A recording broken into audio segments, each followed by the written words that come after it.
Da-dum, da-da-dum, da-da-dum, da-da-da-da-da-dum, da-da-da-da-da-dum. What does that even mean, Bowers Game Corner? Ahoy there, YouTube! I'm back again today for another game review, another special expansion review, and today I'm very excited to check out Legion Superheroes. This is an expansion to the DC deck building game. This is still for 2 to 5 players. Age is 14, 15 plus, so it'll take about 45 minutes to play. And this is a small box expansion, which is going to come with some new heroes, a bunch of new cards, some new supervillains, but the big thing here is a new ability you're going to be able to utilize in the game called Time Travel. What does all this mean? How does it work? Do I like it? Let's open it up and I'll tell you.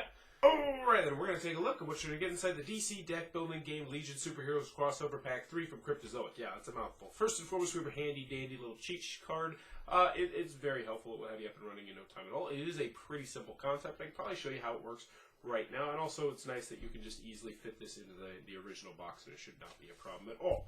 So, what you're going to get in this game, we'll go over the cards and then we'll go into the new time travel ability and how it works. So first and foremost, I want to show you that there are 6 new heroes, and they recommend playing with all these heroes, and don't play with any of the other heroes until you have a firm grasp of the time travel. And I would recommend that also because I feel like some of these heroes are a little bit less useful than the other heroes just because there's so few time travel cards. But I'll talk more about that in the pros and the cons. But I do want to go over my 2 favorite, which are, first one, Brainiac 5.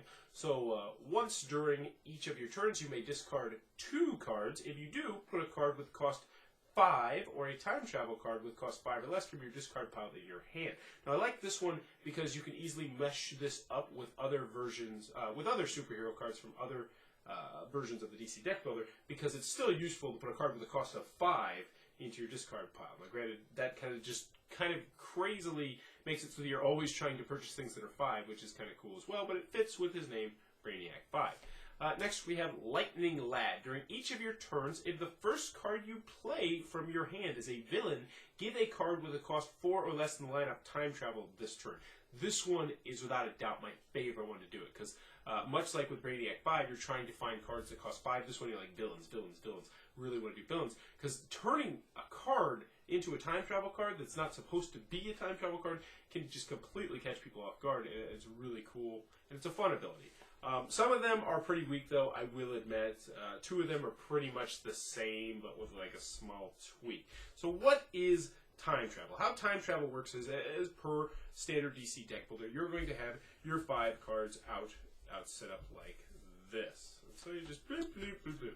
And as per regular DC deck builder, you'll be able to purchase them. However, if a card has time travel on it, as this one does right there, as you can see it says time travel, you are going to be able to discard one of the cards from your hand, put it in your discard pile, and then take this card and use it this turn. Use the abilities on this card for this turn. So you might be discarding, some card you don't even want, and boom, now you have a level 5 card and you get to utilize those abilities. So that can be incredibly helpful.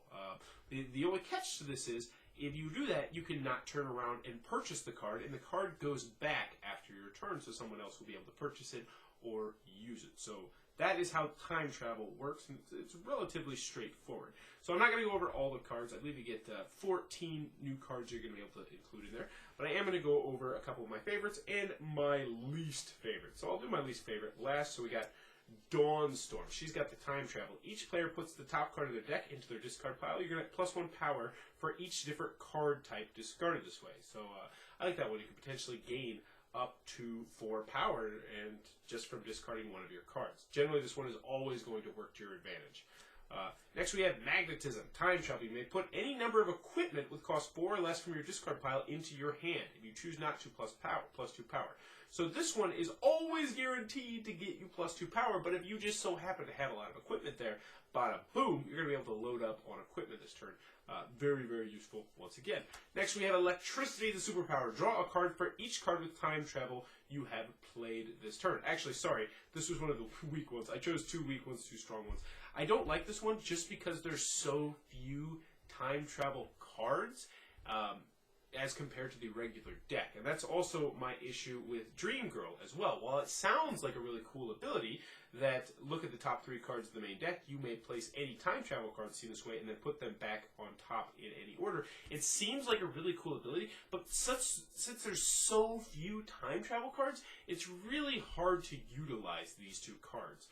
If there were more time travel cards, which hopefully will come in future expansions, these cards could be really fantastic, but as it stands now, I feel like they're pretty weak. Now, last but not least, they're going to give you a whole new set of villains, and they're going to go from 8 all the way up to 15. Now, I'm not going to show you these and show you all the superpowers on them, because it even says in the little rule card that you shouldn't do that. You should just try and do it the first time and not spoil anything. But these ones you don't actually shuffle up. You actually just arrange them in order 8 all the way up to 15, as per regular.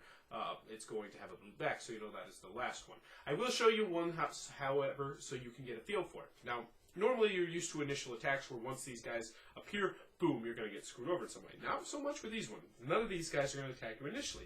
However, they are all going to have the time travel logo on them, which means other people will be able to utilize this ability, and this ability, since they're supervillains, is going to hurt you. It's going to hurt everybody else at the table. So this one, I'll just show you one. If someone does the time travel ability, each foe discards a card with cost 6 or greater. If you own this card, plus 3 power if any foe does not discard a card this way. So this one's not too bad, because you might not have a card with cost with 6 or greater. However, if you do, and if someone knows that you have quite a few of them, then that's a really painful card to have to deal with, because you have that card in your hand, you're ready to play it, and it's just gone. So yeah, but you're going to get a lot more supervillains, and they are fun when you first start playing. They're nice to have a new surprise each and every time. But that, in a nutshell, is what you're going to get inside the DC deck building game, Legion of Superheroes Crossover Pack 3. God, such a long name. Alright then, Legion of Superheroes, the expansion of the DC deck building game. One of my final thoughts. Let's go to the pros, let's go to the cons. Before we get started, I do want to mention the original DC deck building game is an amazing game that I highly recommend if you enjoy deck builders and if you enjoy comic books, obviously.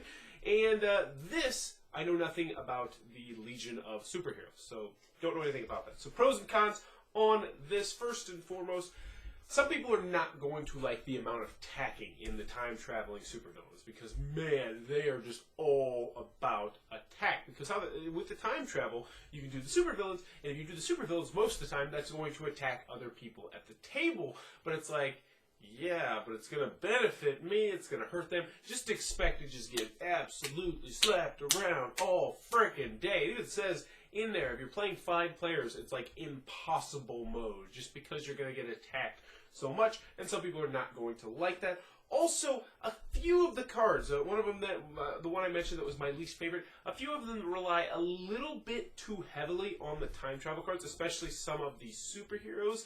And there's not that many cards, especially when you start meshing together a lot of the different versions of the DC deck builder, and you have a big old stack of cards that are coming out. So that is something to be wary of. And they actually address that in the rules, that they say, hey, you might not necessarily want to mix these new superheroes with the old superheroes, because the old superheroes are going to have a slight advantage as opposed to these. I do agree with that, but still, you know you're going to do it. I mean, honestly, you're going to do it. Any other cons I have with the game, it does add a little teeny bit of rules that you have to remember, just because you need to know what time travel is, so you are going to need to keep the rule card handy with the thing, but you're probably not going to forget, so that's a minor nitpick.